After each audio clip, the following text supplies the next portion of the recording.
پھر فرمایا کہ 5 وقت اپنی نمازوں میں دعا کرو، اپنی زبان میں بھی دعا کرنی منع نہیں ہے۔ نماز کا مزہ نہیں آتا ہے جب تک کہ حضور نہ ہو، یعنی خاص توجہ پیدا نہ ہو، اور حضور قلب نہیں ہوتا جب تک عاجزی نہ ہو۔ عاجزی جب پیدا ہوتی ہے جو یہ سمجھ آ جائے کہ کیا پڑھتا ہے۔ اس لیے اپنی زبان میں اپنے مطالب پیش کرنے کے لیے جوش اور اضطراب پیدا ہو سکتا ہے، مگر اس سے یہ ہرگز نہیں سمجھنا چاہیے کہ نماز کو اپنی زبان میں ہی پڑھو۔ نہیں، میرا مطلب یہ ہے کہ مسنون ادعیہ اور اذکار کے بعد اپنی زبان میں بھی دعا کیا کرو، ورنہ نماز کے ان الفاظ میں خدا نے ایک برکت رکھی ہوئی ہے۔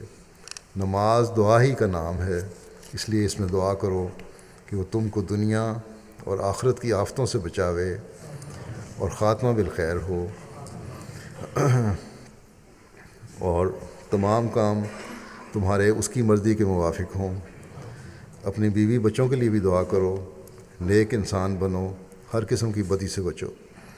اللہ تعالیٰ ہمیں نمازوں کی حفاظت کرنے کی توفیق عطا فرمائے، ان میں باقاعدگی رکھنے کی توفیق عطا فرمائے، اپنی نمازوں کو خالص ہو کر اللہ تعالیٰ کی رضا کی خاطر ادا کرنے کی توفیق عطا فرمائے، ہماری نمازوں میں لذت و سرور پیدا فرمائے، کبھی ہم اس میں سستی دکھانے والے نہ ہوں، اور اس بات کی حقیقت کو ہم سمجھنے والے ہوں کہ آج دنیا کی آفات اور مصیبتوں سے ہم اسی وقت نجات پا سکتے ہیں جب ہم اللہ تعالیٰ کی عبودیت کا حق ادا کرنے والے ہوں گے۔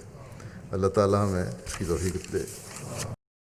اولاد کو بھی اپنی اطاعت سکھائیں گے، عہد وفا کیا